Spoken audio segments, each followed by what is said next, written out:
오늘 우리는 위대한 염세주의 철학자 아르투어 쇼펜하우어의 시선을 통해 인생의 황혼, 즉 60대와 70대의 삶이 지닌 의미와 그 속에서 발견할 수 있는 지혜에 대해 깊이 탐구해 볼까 합니다. 많은 사람들이 노년기를 단순히 쇠퇴의 시기로 여기곤 하지만 쇼펜하우어는 이 시기를 완전히 다른 관점에서 바라보았습니다. 그의 철학은 우리가 늙어감에 따라 겪게 되는 신체적, 정신적 변화를 새로운 삶의 시작, 그리고 진정한 자신과 마주하는 시간으로 해석합니다.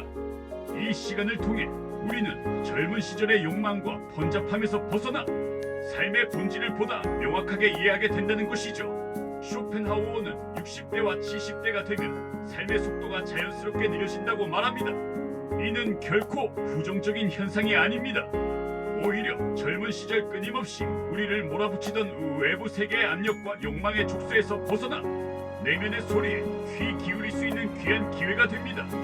마치 격렬하게 흐르던 강물이 넓고 잔잔한 호수로 흘러들어 고요함을 되찾듯 우리의 삶도 이 시기에 이르러 한층 평화롭고 깊이 있는 성찰의 시간을 맞이하게 되는 것입니다. 이처럼 느려진 속도 속에서 우리는 비로소 삶의 진정한 의미와 가치를 되짚어 볼 수 있게 됩니다. 젊음의 열정과 끊임없는 추구 속에서는 미처 보지 못했던 것들이 느려진 시선을 통해 선명하게 드러나게 되는 것이죠. 마치 빠르게 지나쳐가던 풍경이 멈춰서서 바라볼 때 비로소 그 아름다움을 온전히 느끼신 말입니다. 삶의 속도가 느려진다는 것은 단순히 물리적인 활동의 감소만을 의미하는 것이 아닙니다. 그것은 정신적인 여유와 내적인 공간의 확장으로 이어집니다. 젊은 시절에는 생존 경쟁, 사회적 성공, 가족 부양 등 외부적 목표에 매달려 정작 자신의 내면을 들여다볼 겨를이 없었습니다. 하지만 60대, 70대가 되면 이러한 외부적 압력으로부터 비교적 자유로워지면서 우리는 비로소 자신의 생각, 감정, 경험들을 조용히 반추할 수 있는 시간을 가질 수 있게 됩니다. 이 시기는 어쩌면 우리 인생에서 가장 진정한 의미의 자기 성찰이 가능한 때일지도 모릅니다. 외부의 소음이 줄어들고 내면의 목소리가 더욱 선명하게 들리는 시기. 쇼펜하우어는 이러한 변화를 긍정적으로 받아들이라고 조언합니다. 이 느려짐 속에서 우리는 삶의 표면에 가려져 있던 본질적인 진실들을 하나둘씩 발견하게 될 것입니다. 젊음의 시기가 외향적이고 활동적이라면 노년의 시기는 내향적이고 성찰적인 시간으로 이 둘은 삶이라는 큰 그림의 중요한 양면을 이룬다고 볼 수 있습니다. 노년기에 많은 분들이 겪는 보편적인 감정 중 하나가 바로 공허함입니다. 특히 은퇴 후 사회적 역할이 사라지고 일상의 리듬이 바뀌면서 이러한 감정은 더욱 짙어질 수 있습니다. 쇼펜하우어는 이러한 공허함의 원인을 욕망의 소멸에서 찾습니다. 젊은 시절 우리를 채찍질하고 앞으로 나아가게 했던 수많은 욕망들, 예를 들어 성공에 대한 갈망, 소유에 대한 집착, 타인의 인정에 대한 욕구 등이 점차 힘을 잃어가면서 일종의 정신적 공백 상태를 경험하게 된다는 것입니다. 사회적 지위나 역할이 사라지면서 사람들은 자신이 누구였는지, 무엇을 위해 살았는지에 대한 회의감을 느끼기도 합니다. 이러한 공허감은 때로는 막연한 불안감이나 우울감으로 이어질 수도 있습니다. 하지만 쇼펜하우어는 이러한 공허함을 단순히 부정적으로만 보지 않습니다. 오히려 이것은 우리가 진정한 자신과 마주하게 되는 매우 중요한 과정이라고 강조합니다. 외부적인 역할과 지위가 사라진 후 우리는 나는 과연 누구인가? 라는 근원적인 질문을 던지게 됩니다. 이는 가면을 벗고 맨 얼굴을 드러내는 것과 같습니다. 그동안 자신을 규정했던 외부적 요소들이 사라진 후 오롯이 남아있는 나라는 존재의 본질을 탐색하게 되는 것이죠. 이 공허함은 때로는 고통스럽게 느껴질 수 있지만 동시에 우리를 진정한 자, 성찰의 길로 이끄는 통로가 될 수 있습니다. 우리는 이 공허함을 통해 비로소 욕망의 굴레에서 벗어나 진정한 자유를 맛볼 수 있습니다. 더 이상 타인의 기대나 사회적 성공에 얽매이지 않고 순수한 자신의 존재 자체를 탐색하는 시간. 쇼펜하우어는 이러한 공허함이야말로 진정한 지혜와 평온을 얻기 위한 필수적인 단계라고 보았습니다. 젊은 시절의 욕망이 우리를 끊임없이 바깥으로 향하게 했다면 노년의 공허함은 우리를 자신의 내면으로 깊숙이 이끄는 역할을 하는 것입니다. 쇼펜하우어는 젊을 때는 강렬한 욕망이 우리를 지배하기 때문에 시간이 빠르게 흐른다고 설명했습니다. 마치 흥미진진한 영화를 볼 때 시간이 순식간에 지나가듯 욕망의 대상에 몰두할수록 우리는 시간의 흐름을 인지하지 못하게 됩니다. 성공, 사랑, 명예, 물질 등 끊임없이 새로운 욕망의 대상을 추구하며 살아가던 젊은 시절에는 하루하루가 너무나도 짧게 느껴집니다. 모든 에너지가 외부로 향하고 미래의 목표를 향해 달려가기 때문에 현재의 순간순간은 빠르게 스쳐 지나가는 것처럼 느껴지는 것이죠. 하지만 노년에는 이러한 욕망이 약해지면서 시간의 흐름을 훨씬 더 또렷하게 느끼게 됩니다. 하루하루가 길게 느껴지기도 하고 흘러가는 시간 앞에서 깊은 사색에 잠기게 되죠. 이는 단순히 지루함의 문제가 아닙니다. 욕망의 굴레에서 벗어나는 우리는 비로소 지금 이 순간에 온전히 집중하고 삶의 미시적인 흐름과 존재의 깊이를 더욱 예민하게 감지할 수 있게 됩니다. 과거를 회상하고 미래를 예측하기보다는 현재의 순간을 온전히 경험하는 능력은 노년기에 더욱 발달합니다. 꽃 한 송이, 스쳐가는 바람, 따뜻한 햇살 등 젊은 시절에는 무심코 지나쳤을 사소한 것들에서 깊은 의미와 아름다움을 발견하게 됩니다. 쇼펜하우어의 관점에서 볼 때 노년기의 시간은 젊은 시절과는 다른 밀도를 가지게 되며 이는 우리가 삶을 더욱 충만하게 경험할 수 있는 기회를 제공합니다. 시간의 흐름을 감지하는 방식의 변화는 우리의 인식과 세계관에도 영향을 미칩니다. 젊은 시절의 시간이 선형적이고 목표 지향적이었다면 노년의 시간은 원형적이고 성찰적입니다.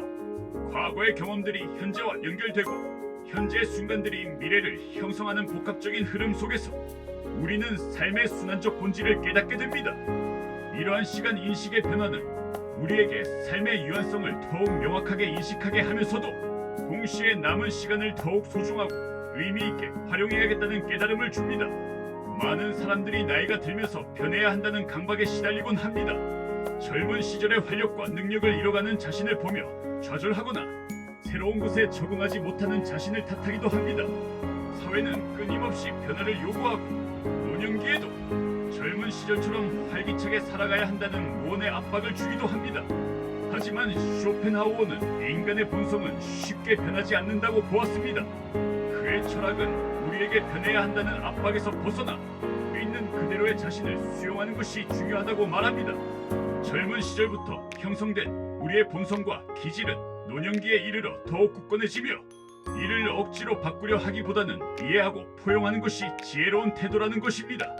자신의 한계를 인정하고 변화하지 않는 본성을 받아들이는 것은 일종의 해방감과 평온함을 가져다 줍니다. 더 이상 타인의 시선이나 사회적 기대에 얽매이지 않고 진정한 자신으로 살아갈 수 있는 용기를 부여합니다.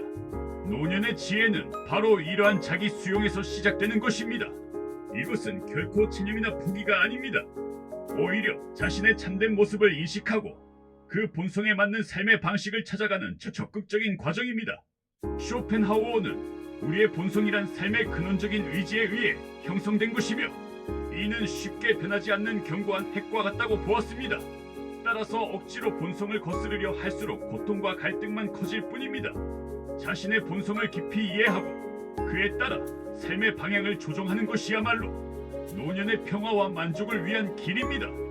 자신의 장점과 단점, 강점과 약점을 있는 그대로 받아들이고 그 안에서 자신만의 고유한 가치를 찾아내는 것, 이것이 쇼펜하우어가 말하는 진정한 자기 수용의 의미입니다. 노년은 더 이상 타인의 평가에 휘둘리지 않고 오롯이 자기 자신에게 집중할 수 있는 귀한 시간입니다. 쇼펜하우어는 늙음이 삶의 속도를 늦추고 삶의 본질을 드러내는 과정이라고 역설했습니다. 그는 인생의 전반부를 욕망의 시간으로 그리고 후반부를 침묵의 시간으로 비유했습니다. 젊은 시절에는 끊임없이 무언가를 쫓고 성취하려는 욕망에 사로잡혀 있었다면 노년기에는 이러한 외부적인 추구에서 벗어난 내면의 고요함 속에서 진정한 자아를 발견하고 삶의 의미를 탐색하는 시간이라는 것입니다.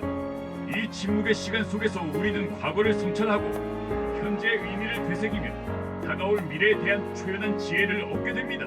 노년은 더 이상 외부로 향하는 질문이 아니라 내면을 향한 깊이 있는 질문을 던져야 하는 시기입니다. 나는 어떻게 살았는가? 나의 삶은 어떤 의미가 있는가? 무엇이 나를 진정으로 행복하게 하는가? 와 같은 질문들을 통해 우리는 삶의 마지막 장을 더욱 풍요롭게 채워나갈 수 있습니다.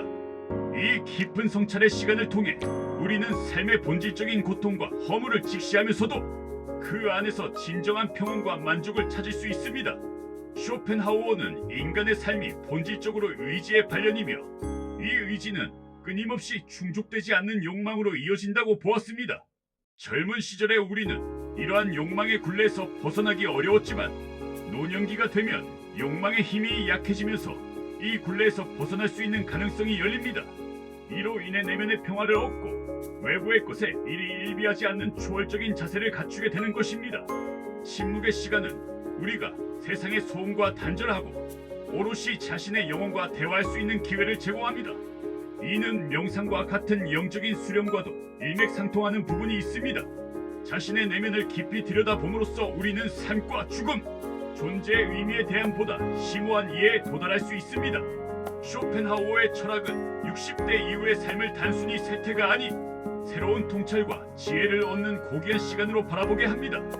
이 시기에 우리는 젊음의 욕망과 번잡함에서 벗어나 삶의 본질을 직면하고 진정한 자기 자신과 깊이 대화할 수 있는 기회를 얻게 됩니다.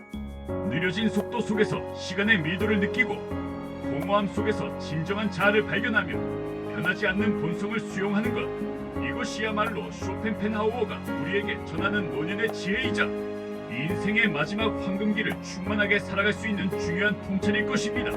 쇼펜하우어는 노년기를 지혜의 보고이자 삶의 진정한 의미를 깨달을 수 있는 절정의 시기로 해석했습니다. 젊은 시절 우리가 겪었던 수많은 경험과 시행착오들은 노년기에 이르러 응축된 지혜로 발현됩니다. 그는 인생의 전반부는 제목을 쓰는 것이고 후반부는 그 제목의 설명을 덧붙이는 것이다라고 말하며 노년이야말로 삶 전체를 통찰하고 정리하는 시간임을 강조했습니다. 이는 과거의 경험을 단순한 기억으로 남기는 것이 아니라 삶의 큰 그림 속에서 각 사건들의 의미를 재해석하고 그로부터 보편적인 진리를 추출해내는 과정입니다. 이처럼 노년은 우리가 살아온 삶의 의미를 완성하는 시간이며 젊은 세대에게 귀중한 지혜를 전달할 수 있는 기회이기도 합니다. 또한 쇼펜하우어는 노년기에 예술과 철학적 성찰에 몰두할 것을 권유했습니다. 젊은 시절에는 생계와 사회적 활동에 바빴다면 노년에는 미적 감각을 일깨우고 심오한 사유를 통해 영혼을 풍요롭게 할 수 있는 여유가 생기기 때문입니다. 음악을 듣거나 그림을 감상하고 문학 작품을 읽거나 철학적 서적을 탐독하는 것은 노년기의 삶을 더욱 고차원적으로 만들 수 있습니다. 이러한 활동들은 단순히 시간을 보내는 것을 넘어 우리의 정신세계를 확장하고 삶의 깊이를 더해주는 역할을 합니다. 미와 진리를 탐구하는 과정에서 우리는 삶의 고통을 초월하고 영원한 가치에 대한 통찰을 얻을 수 있습니다. 결국 쇼펜하우어의 철학은 우리에게 노년이라는 시간이 단순히 육체적 쇠퇴의 시기가 아니라 정신적 성숙과 내적 평화를 얻을 수 있는 황금기임을 깨닫게 합니다. 노년은 삶의 끝이 아니라 삶의 깊이를 더하는 또 다른 시작이라는 쇼펜하우어의 메시지를 통해 시니어 세대들이 자신의 삶을 더욱 긍정적이고 지혜롭게 바라볼 수 있기를 바랍니다. 그의 철학은 시대를 초월하여 오늘날을 살아가는 우리에게도 깊은 울림을 주며 삶의 마지막 단계를 어떻게 살아가야 할지에 대한 귀중한 지침을 제공합니다. 60대와 70대, 이 시기는 단순한 은퇴의 시기가 아니라 삶의 본질을 꿰뚫어보고 자기 완성의 길을 걸어가는 가장 중요한 시간임을 기억해야 할 것입니다. 감사합니다.